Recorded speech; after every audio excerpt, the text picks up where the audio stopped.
Hey everyone, welcome back to Dark Souls 2.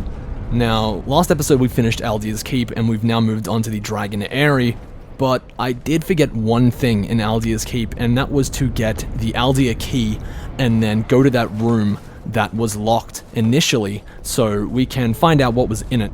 I go back to that part after this part of the Dragon Eyrie, but one thing you'll notice about the Dragon Eyrie is that this area is no longer compulsory, so you can skip the entire Dragon Eyrie if you want to, just by catching a zip line over to the other side and then crossing the bridge into the Dragon Shrine. I actually go through the Dragon Eyrie right now, but I basically trim the fat, so you guys don't have to see me collecting every little thing and killing every crystal lizard, because that is really not what you're watching for. You're watching for the lore, and you're watching for me getting through the areas as, not as fast as I can, but as fluidly as the video allows. So I'm going to just show my character fighting the dragons, or the drakes in the area rather, and then I'll move on to the Dragon Shrine after that, and we'll get the thing that I was talking about in Aldia's Keep. So that'll be the first 10 or so minutes of the video, and then we'll move on to the Dragon Shrine, and we'll get that entire area done in this video, as well as defeating the Ancient Dragon, which, by the way, is not compulsory either. You have a choice there. You can leave him be, or you can kill him for a giant soul and some petrified dragon bone. But then you run the risk of making every enemy in the Dragon Shrine hostile towards you, which I have to do because it's an in-depth run, all bosses. And for anyone that hasn't beat the Ancient Dragon in their own game yet, and is following along with this run, maybe playing in your own time as well, this episode may be helpful in showing how to easily defeat the Ancient Dragon, because he is a cinch. Like, he's very intimidating at first glance, but honestly, one strategy is all you need to defeat him, and it basically just repeats over and over again until his health reaches 0 anyway, so it's a very, very simple strategy that can help you kill him in probably under 2 minutes. So yeah, we're doing all of that in this episode. But anyway, let's quickly tackle the lore surrounding the Dragon Eyrie, of which there is very, very little, because it's referenced pretty much nowhere in the game. There's no dialogue about it, and I mean, you could make up your own theories about it, but it really has no lore significance other than being the home for the drakes in Dark Souls 2. Other than that, there's really nothing. It doesn't look man-made. It looks like it was naturally formed, but it seems as if people have built bridges here, and they've kind of given it that man-made touch, sort of, by carving out caves, putting in bridges. And then you can obviously see that there are hollow prisoners here as well. Some may have escaped from Aldia's Keep, some may have wandered up here on their own volition, but there is literally no substance to any of these accusations or assumptions. And like I've said, that's one of the worst parts about Dark Souls 2. Some areas are just given no backstory, like the Dragon Eyrie. It's basically just an appendage to the Dragon Shrine, but it has no information on it whatsoever.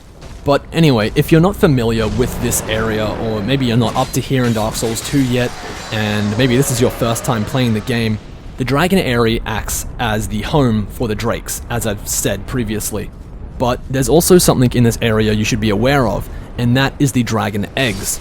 Basically, if you destroy a certain number of dragon eggs in the area, the ones to my right here, that I'll go and look at in a second, or actually, never mind, they're not in this area anymore. They've changed where the dragon eggs are here.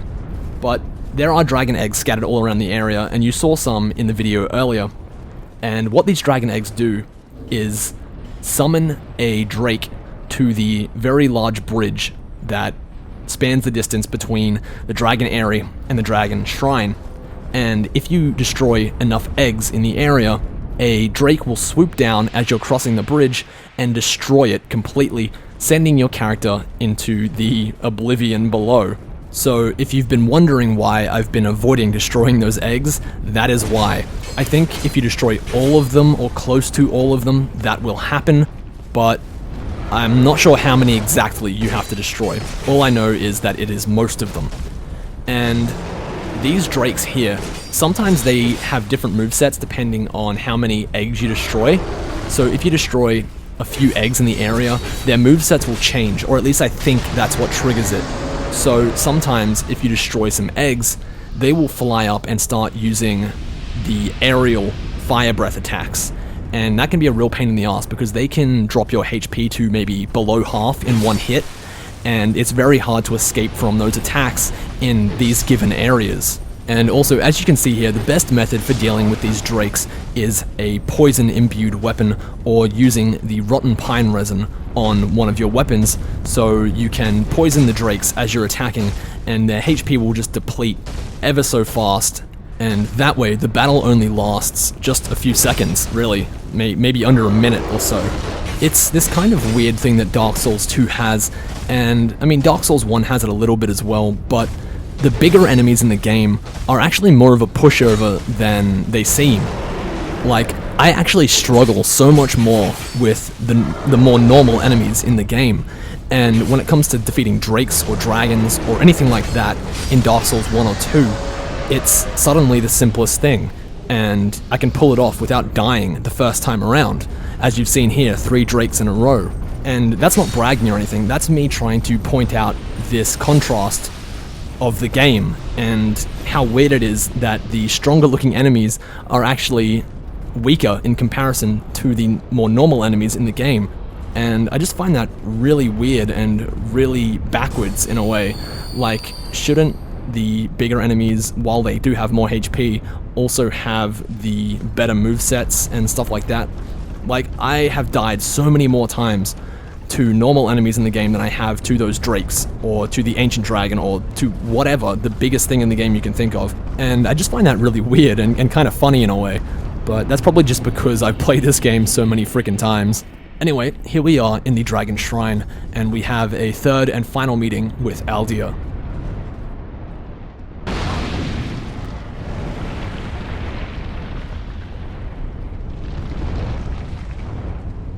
Young Hollow, how you grapple without falter with this dreadfully twisted world. Peace grants men the illusion of love. Shackled by falsehoods, they yearn for love, unaware of his grand illusion. Until the curse touches their flesh. We are bound by this yoke, as true as the dark that charms within men. All men trust fully the illusion of life. But is this so wrong? A construction of facade, and yet a world full of warmth and resplendence. Young Hollow, are you intent on shattering the yoke? Spoiling this wonderful falsehood? I am Aldia. I sought to shed the yoke of fate, but failed. Now, I only await an answer. Seek the throne. Seek light, dark, and what lies beyond. Okay, so now we have quite a bit to talk about from that dialogue alone, as well as the stuff surrounding the Dragon Shrine. So, first of all, and I'll talk while I do this part from Aldia's Keep, he says that all men trust fully the illusion of life. Now, if we go back to Dark Souls 1's lore, it says that man and man's original form is meant to be hollow. So the illusion of life is basically humanity, in a sense. It is being human. And I've just come back from watching Varti's new video on his Dark Souls 3 theories and speculation about the lore, and he discussed one major plot point that I was going to do in this video anyway, and I felt as if I should just bring that up because it is very similar in comparison to what I'm going to be talking about. So if you've watched that video and know the part of which I'm referencing, the part where he also talks about this same line of dialogue, it is about the fact that humanity is essentially not a natural occurrence, or so it would seem. It seems as if humanity was created from the Dark Soul, and then Gwyn went on to link the fire with humanity, therefore creating a life for humans and a warmth for humans beyond being hollow. So essentially what we're thinking about here, theory-wise, is that Gwyn linked humanity to the flame, therefore giving hollows a human form, which is also a fleeting form as referenced by many characters in the series. So essentially when the flame fades, it is because humanity is not burning bright enough to keep it lit, and therefore man reverts back to its original state. It is only when an heir of fire comes along to relight the flame that humanity can flourish anew. And all of this goes into Dark Souls 3 speculation territory, which I will get to in another singular video, and I will explain my thoughts about all of that stuff in that video alone, so that should be coming sometime soon. I'm dropping the Metal Gear Solid series because that just isn't doing well, so I'm gonna be getting rid of that. We'll go into some Dark Souls 3 stuff. I'll do a what you need to know about Dark Souls before Dark Souls 3 comes along, as well as a what you need to know before playing the Bloodborne DLC as well. And I'll be starting the Dark Souls 1 playthrough with live commentary as well in that time to replace the Metal Gear Solid series. So yeah, if you want to know more about my thoughts on Dark Souls 3, just wait for that video to come along. It shouldn't be long now.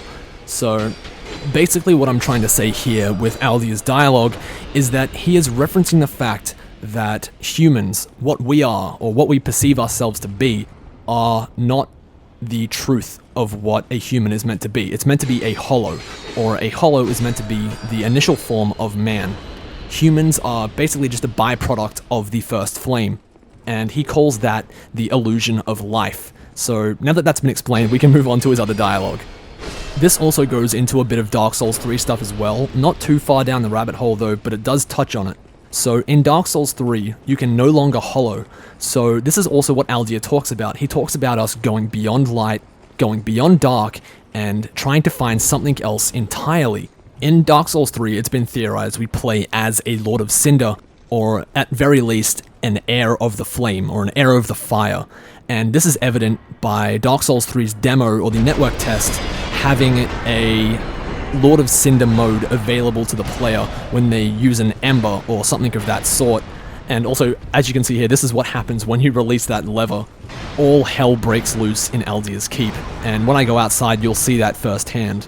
Anyway, it appears as if Lords of Cinder cannot hollow, or at least heirs of the flame cannot hollow.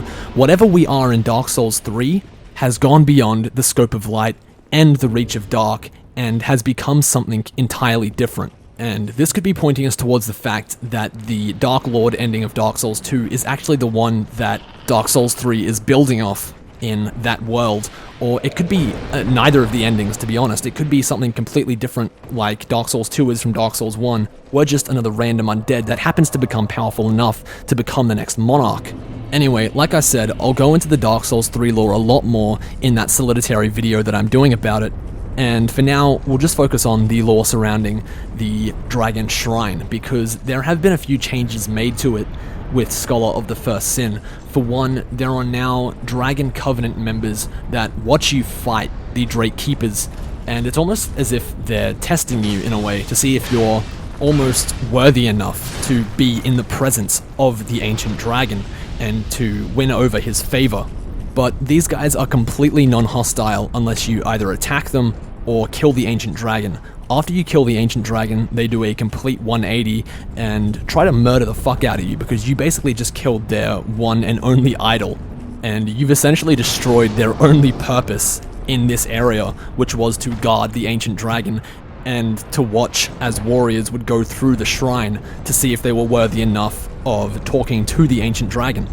So you've basically just taken their one and only job away. They took my job! They took our jobs! So yeah, I don't know if you should feel too good about it. Although, on the other hand, we do need that giant soul, which is very important for beating Vendrick the right way, rather than standing there hitting him with a weapon that does 11 damage over like a period of half an hour. That's how long it takes to beat him, roughly, without giant souls. Anyway, there's about as much lore surrounding the Dragon Shrine as there is the Dragon Eyrie, so it's hard to say what is basically canon and what is just a rumor or theory. So I don't know if the Dragon Shrine was here before the Ancient Dragon was created, but it would seem as if the Dragon Shrine was created by Vendrick and Aldia to house the Ancient Dragon and the Ashen Mist Heart, And then the Dragon Remnants Covenant has been around for ages, since Dark Souls 1 it would seem. And their legacy is obviously to protect any dragons in the realm, and therefore that is why they are protecting the Ancient Dragon, or the open quotations, end quotations, Ancient Dragon. The Dragon Remnants Covenant is basically a means to an end for protecting and finding every Ancient Dragon left in the land. The Black Dragon armor set for the Dragon Remnant Covenant members also states that their armor and their weapons were crafted from the scales of the Great Black Dragon. The only Great Black Dragon I can think of, other than the one that is docile in Dark Souls 1, is Calamite from the Dark Souls 1 DLC. The description of the Black Dragon Greatsword also states that this Black Dragon was felled in a great battle against an unknown warrior. And this sounds very similar to the battle between Calamite and the player in Dark Souls 1. So I'm guessing that the Black Dragon armor set and weapons come from the remnants of Calamite. And it basically sounds as if this covenant of Dragon Remnants is to carry on the remnants of Calamite the Black Dragon. And beyond that, I don't really know what else to say about them. So suffice that, we will talk about the Drake Keepers, of which I am fighting one right now. The Drake Keepers actually have a bit less lore than the Black Dragon members, so there isn't much to go on, but they look very much like the old knights found in Hyde's Tower of Flame. And since this is a place where the Ashen Mist Heart is found, and it's guarded by something created by Vendrick and Aldia, I'm also going to guess that the Drake Keepers were also made to guard the Ancient Dragon by Vendrick and Aldia, the same way the old knights may have been to guard Drangleic Castle, and so forth, along with the fact that they may have used the technology they found from the giants and the golems to forge armor sets, and then place something dark inside the Drake Keepers, or a soul possibly, to keep them sentient and obeying the order to protect the Ancient Dragon. The Drake Keeper armor certainly states that there is something dark within the armor itself that propels it forth to protect the Ancient Dragon or to fulfill its purpose. So they have obviously used some sort of technology here, or some sort of magic, to create a sentient suit of armor similar to the golems, the old knights, and even more things in the game that fit that description. And it would seem as if this all stems from Vendrick finding the giants and using their technology / magic to create sentient things. They were then obviously placed within the Dragon Shrine once it was built to accompany the Dragon Remnant soldiers with defending and taking care of the Ancient Dragon. And lastly, the Dragon Shrine itself literally serves as what its name represents, a Dragon Shrine, a shrine for the Ancient Dragon. It's pretty easy to understand, and there's not much else attached to it lore-wise other than this, which is to do with the first DLC, known as the Sunken King DLC, and the boss at the end of that DLC, which is Sin the Slumbering Dragon. So could it be possible that the Dragon Shrine was initially built for Sin, and they were somehow going to get him up from the Sunken King area, which is known as Shulva, and bring him up here to the Dragon Shrine, possibly? Because this is what this image is depicting. This mural depicts Sin the Slumbering Dragon the same way it does in Shulva and also in the Shrine of Winter. So there's too many connections here to just be dismissed as it being a reused asset. It's been used strategically here to show us that Sin had some significance at some time to the Dragon Shrine. Although I could be getting ahead of myself here, and the dragon depicted in this mural could just be a generic dragon. It may not even be Sin, it may not even be the Ancient Dragon, because that way I can kind of see the mural being able to be used in more places around the world in this game, and not having a significance to one certain dragon, but rather depicting that a dragon is in this area, or something like that. Maybe just like a warning sign, maybe that's what it serves as. But then again, this dragon does look incredibly similar to Sin the Slumbering Dragon in Shulva, and this mural also appears in bigger form right before his boss fight. So this has to be connected to Sin in some way. It cannot just be a coincidence. The only thing that I can really think of theory-wise to kind of bridge this gap between the Shulva mural and the one in this place is this petrified egg right here. So let me preface this by saying that we see this mural before we find this egg. We also see this mural before we fight Sin the Slumbering Dragon. It could be possible that before the Ancient Dragon was even an idea or came to conception, that King Vendrick, when taking siege on Shulva, sent the Drakeblood Knights down into the Slumbering Dragon's nest along with Sir Yorg to fetch the egg of a dragon, or the offspring, and he was going to use this dragon, or the offspring of Sin, to guard the Ashen Mist Heart in the Dragon Shrine. But unfortunately, the egg that was brought back was bereft of life and was petrified. And because of this, Vendrick and Aldia had to have a fallback plan, which was the creation of a fake ancient dragon with the soul of a giant and petrified dragon bone. And once again, this is all just theory and speculation, but you may be able to see where I'm going with this. Aldia and Vendrick may have actually been able to use this petrified dragon egg to experiment upon and find a way to create an ancient dragon from it. They knew they would need a catalyst, being the dragon bone, and then a soul large enough to bring it to life, that being the soul of a giant. Therefore, you could see why Vendrick may have had to lay siege to the giants, not only to try and break the curse of undeath and find the essence of the soul, but also to take a giant soul from the giants and use it in creating the ancient dragon and giving it life. So in this theory, you could basically say that the creation of the ancient dragon and the inception of its idea all stemmed from experimentation and finding this petrified egg. Now, someone may bring up the fact that they think this egg could be the ancient dragon's, and I don't think that's the case because the ancient dragon was a creation that was made by Aldia and Vendrick, and I don't think it can produce offspring as a normal dragon can. So this egg most likely came from a dragon already in existence before the ancient dragon was even created, and that's why the egg is held in such high regard in the shrine. The egg even has its own protector, which is Dragon Fang Villiard, and also it sits high upon this pedestal that looks incredibly fancy to me for just a dull, boring, petrified egg. So this egg must hold some incredible significance to the Dragon Shrine and the Ancient Dragon. But anyway, that is enough theory crafting for one episode. I just had to fill the time between here and the Ancient Dragon because there was really no lore to talk about, but we have finally made it to the Ancient Dragon.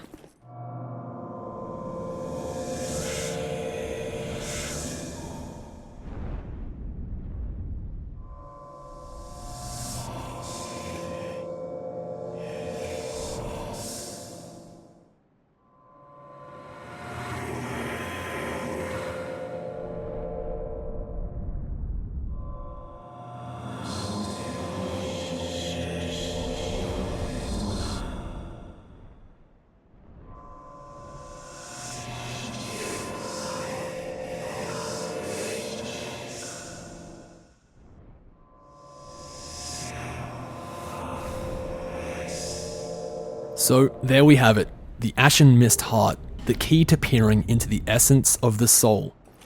Well, if we take anything away from this experience, it's knowing that Vendrick actually achieved something in his time that almost no one else could. Anyway, let's get this over with. Okay, so basic strats for the Ancient Dragon. Run in between his toes, and just find that toe jam and hack away at it. You can get him stuck in a loop if you just keep doing the same thing over and over again and hitting the same amount of times, and you want to stay in between these two toes especially because it fits your character model right into that groove, which is great because you can just activate a loop here that keeps him doing the same moveset over and over again. He doesn't fly up once and use his fire breath any time in this fight for me at all. So just keep doing what I'm doing here and it should be over in about 2 minutes. Just remember that if the Ancient Dragon lifts its foot up to step on you at any point, just run around to the side or the back of it to avoid that, and then back to this position when his attack is done. With this attack, just stay put and you'll be fine. Attack away, but watch your stamina because he could fly up at any moment. It's not guaranteed that he'll get stuck in this loop, it was just really lucky for me at the time. If the Ancient Dragon does fly up into the air though, you'll be able to see his shadow on the ground and partially his tail as well, so you want to just run towards his tail to avoid the flames in the arena. If that does happen, that's the only way to really avoid it, and you'll want to get back to this position as fast as you can to start repeating the cycle over and over again until it's dead. the one big thing to remember is that at any point, if you are hit by the Ancient Dragon or any of its attacks, you will die in one hit. That is pretty much guaranteed unless you have like 100 vitality. I'm not even sure if, even if you have that much, you'll survive. I think the contact on hit of the Ancient Dragon's attacks just kills you in one hit instantly, but I can't confirm that as I've never had that much HP. So yeah, if you want to survive this fight, just do what I'm doing here and try not to get stomped on or hit by any of the flames in this attack that he does here. And you should have no problem, just like I had no problem here, because it is a really, really easy boss. And honestly, the first time I fought this guy, I didn't know what to do either, and I didn't actually kill him until like my third playthrough of the game, but now I kill him every time on the first try, which is amazing. You get a few good items, and you get an easier way to kill Vendrick, which is just amazing, because who wants to sit there for half an hour killing Vendrick? Anyway guys, we'll carry on next time with the Giant Memories and Nishandra, the final boss. So once again, thanks for watching guys, hope you enjoyed, and I'll see you all next time.